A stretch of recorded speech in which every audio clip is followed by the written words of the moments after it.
Every single one of this year's Grand Tours either has featured or is about to feature a team time trial. In fact, the Tour of Spain kicks off with one starting in the town just behind me. Get this event right and it can be one of the fastest, most exhilarating and rewarding events that you can do as a cyclist. Get it even slightly wrong and you can end up losing huge chunks of time. But how do you do a good team time trial? What makes a well-drilled team? We're going to try and explain some of the key points in this event, along with the help of some of the riders who feature here at the Vuelta. Now, it might seem quite obvious that the hardest part of a team time trial is when you're on the front of the team pushing all of the wind, but that's not completely true, because after you've done your turn and you lose a bit of speed and go back down the line, you then got to increase that speed again in order to get back onto the wheel of the last rider. Now, if you've gone too far into the red and pushed too much power, you won't have enough power left in order to make that acceleration, and you'll just have to watch your team sail up the road. So don't go all the way into the red when you're riding on the front. Ride it as smooth as possible and avoid any excessive accelerations. How much you train on, how much do you know who's good and who's not. It's hard, you have to train a lot more with them. And now some guys we didn't see for a long time. We got some guys who are doing their first team time trial. That's really hard. Putting the big guys on the wheel of each other, so you don't have a guy that of 185 sitting on the wheel of a guy of 165 or whatever. Well, that's how to do a good team time trial, but how does it start to go wrong?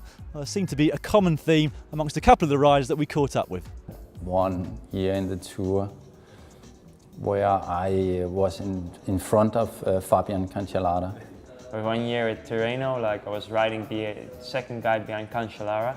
So I was last guy when Fabian was pulling, and that was terrible. I mean, I got dropped at the end also.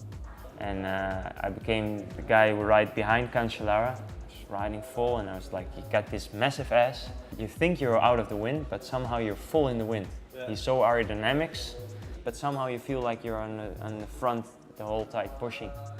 And when there's no harmony, then it's suffering time. And then that's the most thing that everybody dislikes.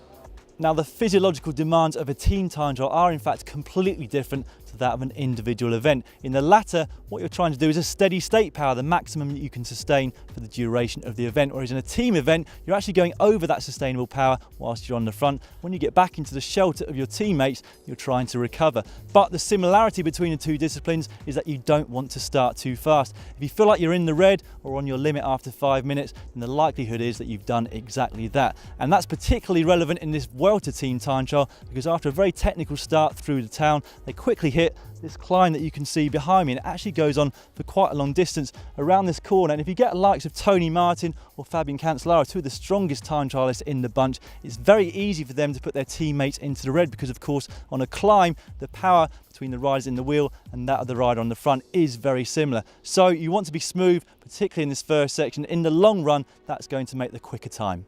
After that climb comes a particularly narrow and technical descent through a village, and this is again where the rider on the front really needs to consider his teammates behind him. If that rider is particularly technically gifted, and if he goes at full speed, the likelihood is there'll be some gaps starting to open up to some of the more cautious riders in the team. After that, it opens out onto this big long straight road, and before they accelerate up to that cruising speed of 60 to 65 k's an hour, they just want to check that all of the riders are safely together, and then they can get on with it. Exactly the same thing applies after corners and roundabouts. If the front rider accelerates as soon as he hits the exit, the likelihood is that the ninth rider is still entering it, and so he's going to have to accelerate doubly as hard in order to keep up with the rest of his team.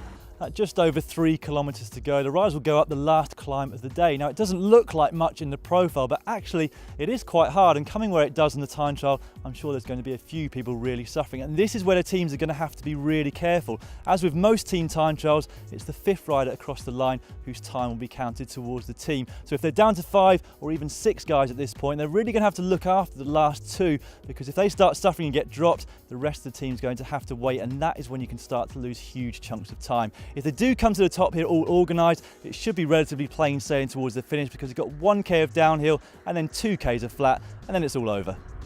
And finally, after 27 kilometres, the teams will arrive here on the beautiful seafront at San Cencio. It is a slightly more difficult course than the one we saw in this year's Tour de France, but I'm still expecting average speeds in the region of 55 kilometres per hour from the best teams. My favourites are Espana and Movistar, but they're all going to have to pay attention as they cross the finish line, because at the moment, even the Orica car wouldn't get under that.